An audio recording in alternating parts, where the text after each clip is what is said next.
Welcome to Studio Sigmaet. Welcome to our channel. This is Polaris. Today is the first time we go on location. So we are going to visit my friend Carmelita. She owns one of the most famous vintage stores in Toronto. And let's go.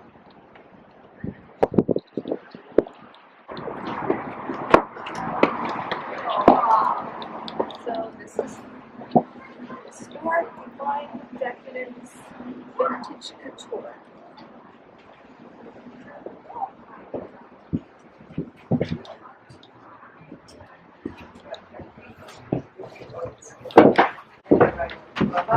Here we are.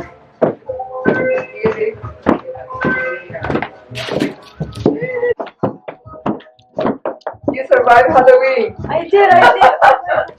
So this is Carmelita, our amazing lady. I love her so much. Me too. Love her so much. This is gonna be our first visit here. How about a tour? Okay, let's do a tour. Our store has been waiting for you for 46 years. From last life. Yes, I must be here. So I'm going to show you our store. It is all color blocked with lots of stories. Behind us we have a very beautiful wedding dress that we decided to use as a collage. I call it my jewelry collage. So I tried to guess what would this lovely woman have worn during her lifetime. So choosing a wedding dress, I thought that was the perfect beginning. Also, as well, color blocking, which is great. Decorating it is a 1930s dress, which has a place in the store, the deco section. Would you like to see it? Of course. Great. So this dress was made in Paris. It's all silk, tulle. One of my favorite dresses, that's why she's right at the entrance to meet you. The 30s dresses are a very beautiful era. They are eras of bonanza, this era of leisure, and very feminine looks. And it was so much loved in the last century. The 1930s was duplicated in the 1970s. So as you can see, it follows the shape of the body. So it's a classic look. I always love classic pieces because they will always stay in your closet. Of course. And I like choosing dresses that are going to be versatile because you get to wear them in different ways. But your closet is way bigger than any girl. That's for sure, but I'm telling you right. So behind us we have done the little black dress. That's why I put a black dress here, signifying the territory of the little black dress, which is cocktail length. We have, of course, another rack, which we will get to in a second, of the long black dresses. So I will continue here. This is in the 1920s and 30s. Come and show you. I've done 3 racks. This is 1, 2, and the third one here, dedicated exclusively to the 1920s and 1930s dresses. Beautiful. Why am I showing black? It's one of the favorite colors here. Silk chiffon.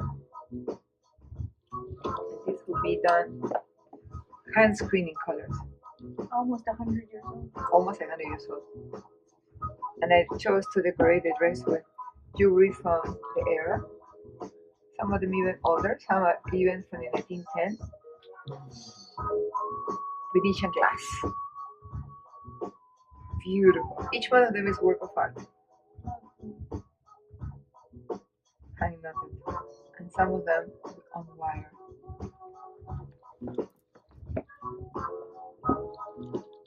'20s and 30s. It's a party era. That's why everything's flowy. Very Everything's flowy. super light. Everything is very feminine. I'll pull out one from the picture so you can enjoy it. Flapper dress.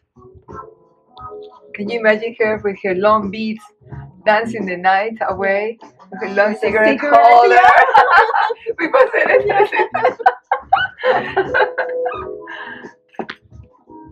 Yeah, it's a great time of bonanza and everybody just loves socializing.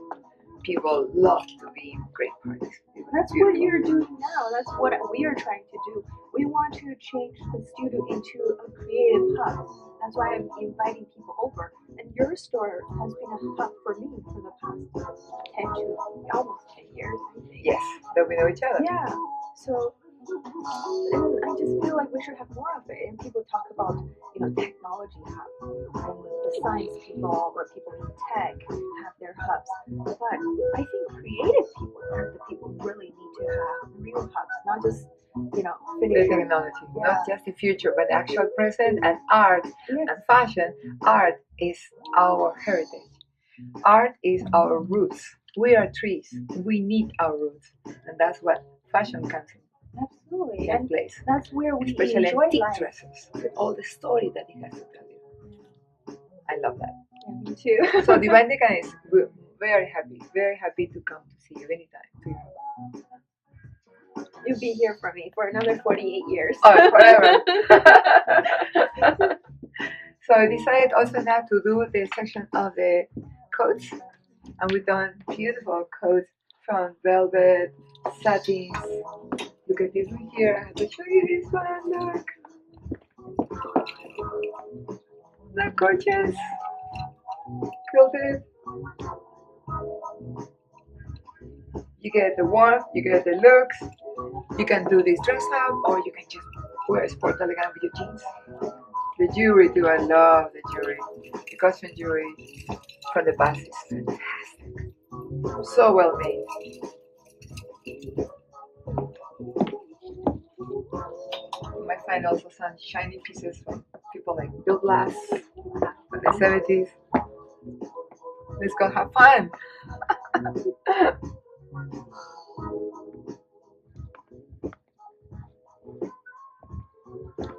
So much care.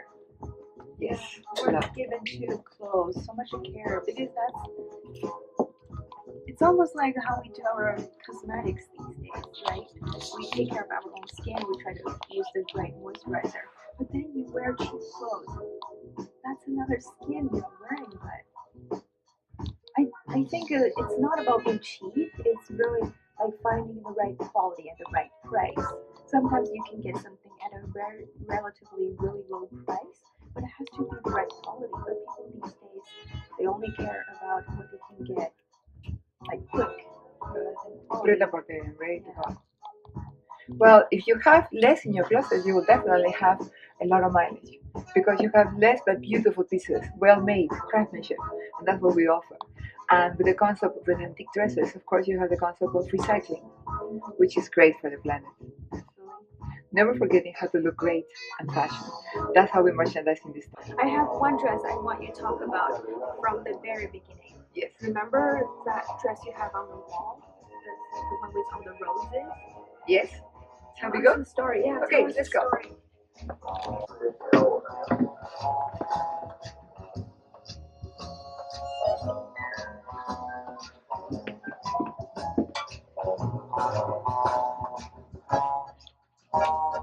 Look at the design. It looks like a forest. And look at the beauty. With this lace that has been hand screened. Then they added the flowers.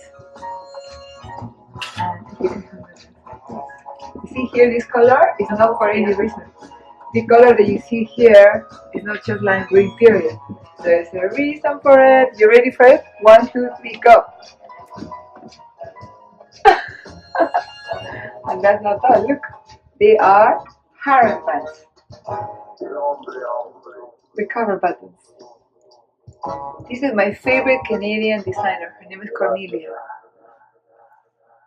And her address was 110 Bloor Street, right across the street. Wow. From this location. But she does couture dresses. Yes, she did. Which year is this one from? 1959. Came across the name Cornelia through her sister. When I was in the Manila Center, our store was there before we moved to Yorkville. This lovely petite lady walks into a store, very petite, with little red lips, peculiar curly hair, and she says, "My name is so-and-so. My husband was ambassador of Canada in Peru. I know you're from Peru. I have some dresses I want to show you. I want to talk to you about my sister, Cornelia. So come over and have tea with me. I live upstairs." So I did. And she's the person who introduced me to the beauty Oscar's sister, and the knowledge of what she loved and what was the reason why she prepared such beautiful dresses. They were all custom designed at the time, but in the 50s. So I was so thrilled to get this dress in the store, and this dress is still here because it's my favorite, and I want everybody to see it and everybody to learn about Canadian fashion history through this dress. We found this. Canadians actually are more creative than most places in the world because we are the most diverse. We're the most diverse culture. We are the lowest, one of the lowest, to capitalize on our creativity somehow. You're right. There you are. I was like, for something like this, imagining if she's in New York in the 50s or Paris. She would be making dresses. Her house, her couture house, she would be making dresses. I believe that if your store is located in a city like Toronto, we have to do a lot of backup and a lot of support to that effect every day, as much as we can. And I try to get as many vintage dresses that are made in Canada. Wayne Clark is one of my favorite designers as well.